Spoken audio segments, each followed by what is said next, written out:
In the heart of a peaceful countryside, where the mornings smelled of dew and the evenings hummed with crickets, there stood a little house with a red tin roof and a white fence. That house belonged to the Thompson family Sarah, a gentle mother, who hummed lullabies as she baked. Jack, a strong but quiet man who fixed things with his hands and loved with his heart, and their 7-year-old son Noah, who wore wide eyes and carried wonder in every step. The Thompsons had one missing piece of dog. Noah had begged for one for months. He didn't want toys. He didn't want a bike. It's just a friend. And finally, on a Saturday morning, the family set out to a nearby farm where a golden retriever had given birth to a litter of puppies. They were perfect. Plump, playful, fluffy bundles tumbling over each other in the straw. One chased a leaf, another gnawed a brother's ear. They barked, squeaked, and rolled in joy, but in the corner of the barn, almost hidden behind a bale of hay, lay a tiny ball of fur, barely moving. His head rested on his front paws.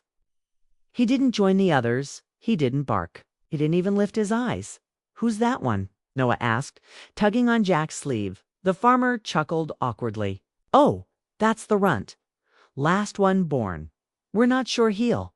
Well, he's not very strong. Most folks want the bigger ones." Jack leaned down. "See that one? He's full of energy. Might be better for playing." But Noah didn't budge. He walked slowly to the corner, knelt beside the tiny pup, and whispered, "Hi." The puppy lifted his head. His eyes, barely open, met Noah's. No bark, no growl, just a soft, slow blink, as if to say, "I see you. He needs us, Noah," said firmly. Jack hesitated. "Buddy, he's really small. He might need special care." "I'll take care of him," Noah promised, eyes shining. "Please." Sarah smiled gently. "Sometimes," she said, placing a hand on Jack's shoulder, "the heart knows." And so, with a folded towel and a warm water bottle, they carried the little pup home. They named him Peanut because he fit in the palm of Sarah's hand, and because Noah said he was small but awesome. Peanut didn't run or bark like other dogs. He slept a lot. He ate in tiny bites. When he tried to climb the porch step, he tumbled back and yelped.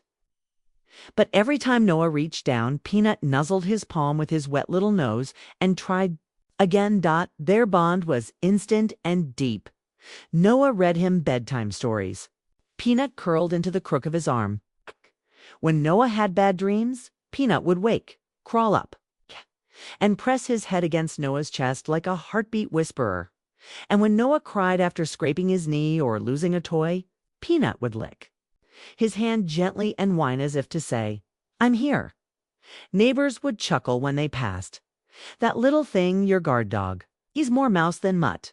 Watch out, burglars, he might nibble your sock." But Noah didn't care.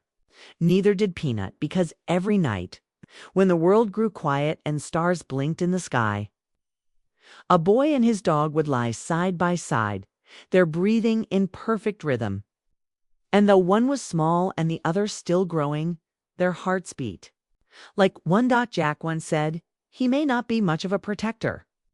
But oh, how wrong he was. Because sometimes the smallest things hold the mightiest courage. And Peanut was about to prove it. It was a perfect summer afternoon, the kind of day that made you forget the world could ever be cruel. The Thompson house was alive with sunlight and laughter. Sarah's voice floated from the kitchen window, humming along with an old country song. Jack was on the porch, shirt sleeves rolled up, hammering the last nail into a new birdhouse. Noah was in the backyard, laughing so hard he could barely stand, chasing bubbles that shimmered like tiny rainbows in the air. Right behind him, was Peanut. The little pup had grown just a little. His legs were still stubby, his body small, but his spirit unmeasurable. He chased Noah with a wagging tail and determination that made even Jack smile. "He's fast for a peanut," Jack said, wiping sweat from his brow. Sarah peeked out the window. "All heart," she replied.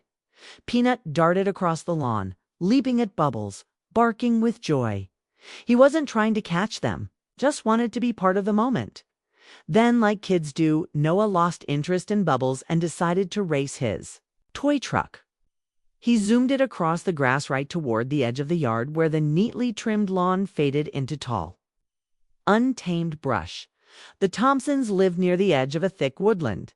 Beautiful, yes. Peaceful, most days. But it held secrets and dangers. "Don't go too close to the trees, Noah," Sarah called out. "I'm just grabbing my car," he shouted back. He bent down, arm outstretched, trying to reach the truck stuck in the tall grass. And that's when it happened. Peanut stopped dead in his tracks. His ears stood up, his tail dropped. A low growl bubbled in his throat, something Noah had never heard before. Then came a sound so soft, it could have been the wind a hiss. Just feet from where Noah knelt, coiled and deadly, lay a timber rattlesnake, thick, patterned, silent. Waiting, its rattle buzzed, slow and warning. Noah froze, eyes wide, the toy forgotten. And before anyone could scream, before Jack could leap the porch railing, before Sarah's heart could beat, again Peanut charged. The tiny dog, barely 10 inches tall, launched himself between the boy and the snake with a snarl that sounded 10 times his size. And in that moment, the snake struck. Its fangs sank into Peanut's side with a sickening snap. Peanut yelped, a high-pitched cry that tore through the air and through Noah's heart. Jack sprinted across the yard. Sarah was already screaming. The snake slithered back into the grass, its strike delivered. Peanut collapsed into the dirt. "Noah, get away," Jack yelled, scooping him up and pulling him to safety. Sarah dropped to her knees beside Peanut.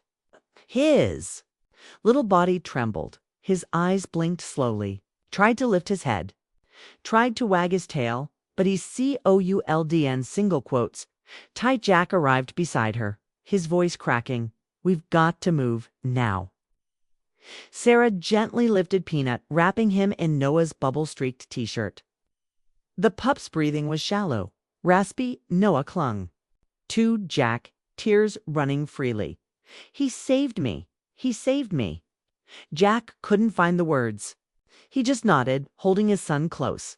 They raced to the truck, tires spinning out on gravel. Time blurred. The drive to the vet felt like hours. Sarah whispered, over and over, "Please, please hang on." Peanut's little chest rose and fell, each breath weaker than the last. But even as he faded, even as the venom coursed through his tiny body, his eyes stayed locked on Noah, as if to say, "I'd do it again." At the vet clinic, fluorescent lights flickered cold. Machines beeped steadily. The vet, a gray-haired man with kind eyes, examined Peanut with gentle hands and a heavy sigh. "He's very small," he said quietly. "And this venom, strong. It's going to be a fight." Noah pressed the blue t-shirt to his face, sobbing. "He's my best friend." The vet nodded solemnly. "Then he's going to fight for you." And so began the longest night of their lives. A night of prayers, of hope, of helpless waiting. The house that once overflowed with laughter. Cal held its breath, because somewhere in that sterile, silent clinic, a tiny dog was waging a giant war. For love, for loyalty, for the boy he swore to protect. Asterisk, low piano notes. Rain tapping softly on a window. Dim lights hum inside a vet clinic. The emergency vet clinic was quiet. Too quiet. Sarah clutched the bundle in her arms like it was made of glass. Peanut, so small, so still, rested inside Noah's blue t-shirt, the one he'd always worn when they played in the backyard. Now it was damp with sweat and tears. Jack paced the waiting room floor, fists clenched, jaw tight. His boots echoed on the cold tile. He hated this. Hated watching his son cry. Hated how helpless he felt. A father is supposed to fix things. But tonight, there were no tools. No nails, no wood. Just waiting. Noah sat in the corner chair, knees hugged to his chest, staring blankly at the glowing fish tank on the wall. His eyes were swollen, his cheeks streaked with tears. end in his hand. He held Peanut's favorite chew toy, one shaped like a tiny bone. He gripped it so tightly his knuckles turned white. "He's gonna make it, right?" he asked the room softly. "He has to." No one answered. In the next room, behind heavy doors, the vet worked quickly. The snake venom was aggressive already, flooding Peanut's bloodstream, swelling his tiny side. A bite like this could bring down a much larger dog, but Peanut, he was barely bigger than a football. The vet looked down at the brave little body. On the metal table, so small, he whispered. "But you didn't run." Injected the antivenom carefully. Set up an IV drip, oxygen, monitors. Every beep, every flicker of the machine counted. Back in the waiting room, time moved like molasses. Noah finally broke the silence. "Do you think he was scared?" Sarah knelt beside him. "Maybe, but love makes you do brave things, even when you're scared." Jack stopped pacing. "He saved your life, son." Noah nodded slowly. "And I didn't even say thank you." The hours dragged on. Midnight passed. Then 1 a.m., then 2. The vet came out once. His face was unreadable. "We've done what we can," he said gently. "Now we wait." So they waited. Every time a door opened, Noah's head snapped up, eyes full of hope. Only to drop again. Jack took his son's hand in both of his. "You remember when we first brought Peanut home?" Noah nodded. "He fell off the porch step, and I cried more than he did." Jack smiled faintly, and he got back up. Every time. The family sat in silence, held together by memories, grief, and the smallest thread of hope. Then, at 4:12 a.m., a sound broke the stillness. A soft, scratchy whine, followed by a weak bark. The vet opened the door slowly. His scrubs were wrinkled, his eyes red-rimmed, but his lips curled into a smile. "He's awake." Noah shot to his feet so fast the chair toppled over. "What?" The vet chuckled through a shaky breath. "That little guy is a fighter." Sarah gasped. Jack's hand gripped her shoulder, and Noah, he ran down the hallway, around the corner, into the recovery room. There, on a soft blanket, hooked up to monitors, but very much alive, was Peanut. His eyes fluttered open when he heard Noah's voice. His tail gave the tiniest wag. Noah dropped to his knees, tears rushing anew. "Peanut, you did it. You came back."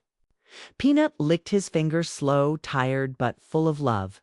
The vet knelt beside them. "It'll be a long recovery. It's not out of the woods yet, but he's made it through the worst." Jack and Sarah joined them. The family huddled around.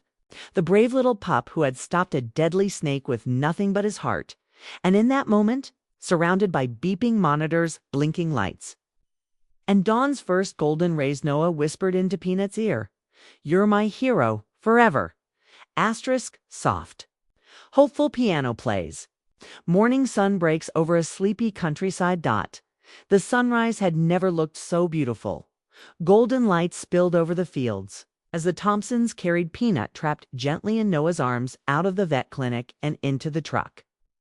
The engine rumbled softly. Jack drove slow.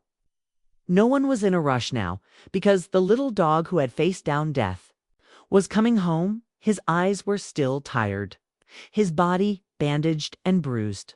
But he was alive, breathing, wagging his tail in slow, steady beats. Noah never took his eyes off him. He stroked Peanut's head gently and whispered, "You're the bravest dog in the whole world." Peanut blinked up at him as if to say, "We're still a team." Fade in, a few weeks later, the Thompson backyard looked the same but felt different, deeper, more sacred somehow. Peanut had a special spot now, a soft blanket under the oak tree where he could rest in the breeze and watch Noah play.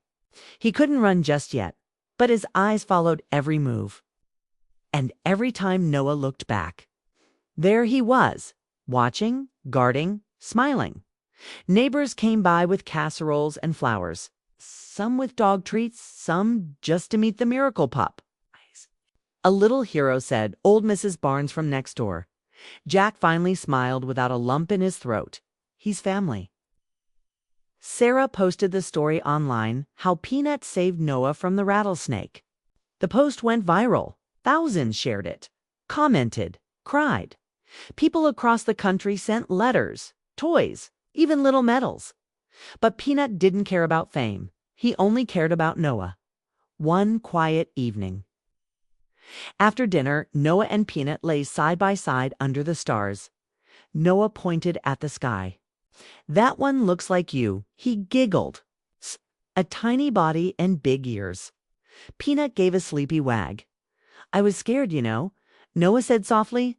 "That day, I thought you were gone." Peanut lifted his head, nuzzled Noah's cheek.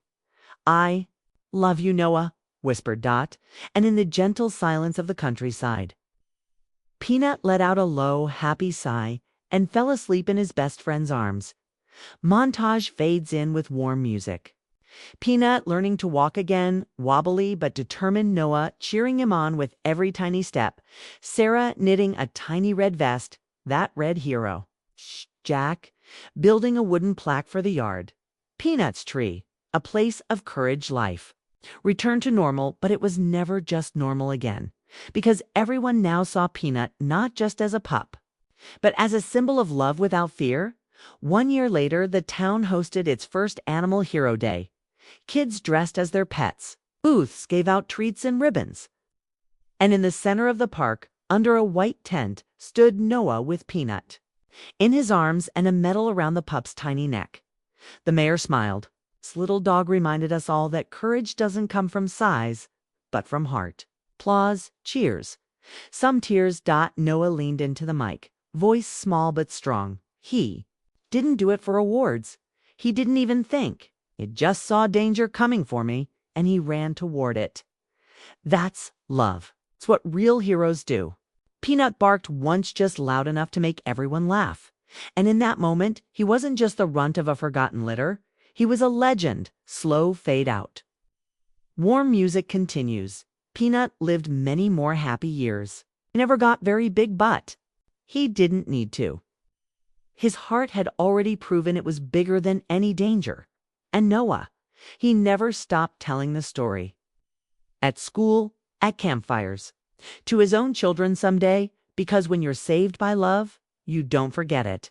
Not ever.